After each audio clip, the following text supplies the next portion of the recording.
Ayan po, nakaraos na po ng kapon si Solo at si Polo. Ayan po si Solo, kadarating lang nila ng kanilang Papa Fernan. Ayan naman po si Polo. Ayan, inaamoy-amoy pa nila kasi iba yung amoy nila. Amoy kandang. Amoy gamot. Parang baliwala naman po sa kanila. Siguro hindi pa na natatanggal maigi yung anesthesia. Pero sa base po sa aming karanasan, dahil marami na rin naman kami napakapon, 5 na po yung aming napakapon. Pag unang dating talaga ganyan, parang baliwala. Pero mamayang gabi or bukas ng umaga, dun po nila mararamdaman yung kirot. Pero mga 1 day lang naman po yan. After ng 1 day, tapos napapainom naman ng gamot, okay na po. Hindi na nila masyadong iindahin.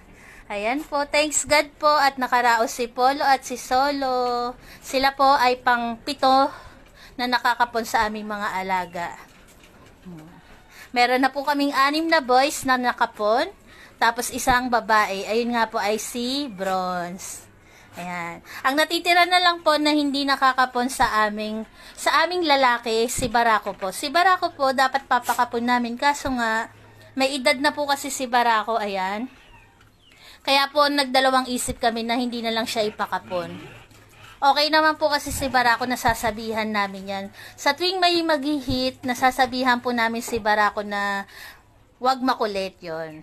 Kaya nga po nag-edad si Barako ng 5 years bago siya nag-anak kasi nga napipigilan namin siya. Nagkaanak lang siya dahil ginusto talaga ni Papa Fernan nila.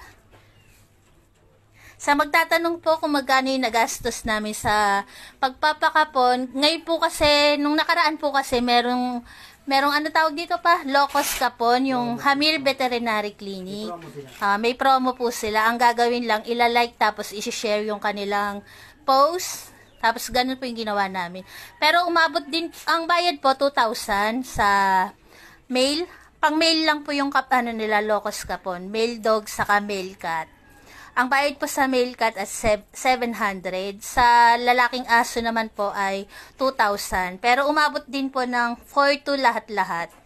Kasi po meron pong CBC. Ang CBC po ay 600 pesos. Ang Biochem magano pa? 1,600 po yung Biochem. Kaya CBC saka Biochem umabot din po ng 2,200. Tapos ang bayad po sa kapon ay 2,000. Kaya bali po 4,200. 4,200 po ang bawat isa. Yan. Siguro kasi share lang sila ng gamot. Pero sa totoong kan, siguro abot din ng mga 4,500. Ayun nga. Ibig sabihin nga, 4,500 to 4,800. ihahabol ko nga. Bukod po sa 4,200, meron pa pong madadagdag kasi nga po merong gamot na reseta.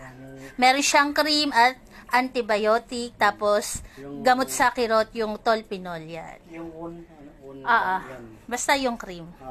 Eto, pakita ko na para hindi tayo Meron pa kami nento, pero bumili na rin si Perna ng bago. Ayan po. Ayan. Meron pa kami nento eh. Yung pang-spray, nandiyan. Yung wound meron kami nun, yung natira kay Solo. Hindi, kay astig. Astig pa kaya. Ayan.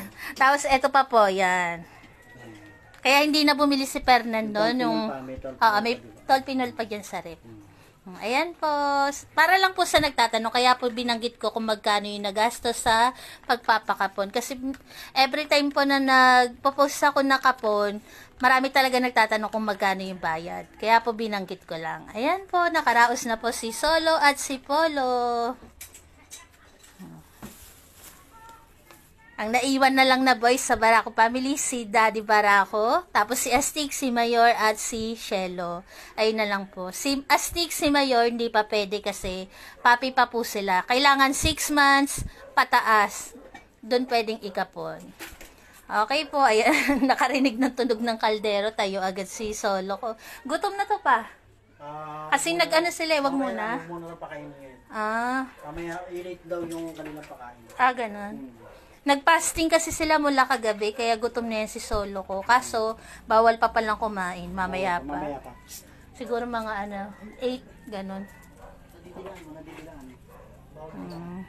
Ayan po, God bless po sa atin. Salamat po sa tumapos ng video namin. Happy pa ang aking bibi, oh. Happy yan, oh. Parang baliwala sa kanila, eh, oh. Dapat na Naka-short. Hindi magagasgas yan tao. Meron, nasan yung isa? Dalawa yung ganyan natin, di ba? Baka nasa taas. Hanapin natin yung malaki-laki. Kasi parang Kaya ano lang yan eh, kaya astig pa. Parang astig lang. Meron pang isa na sa taas yun.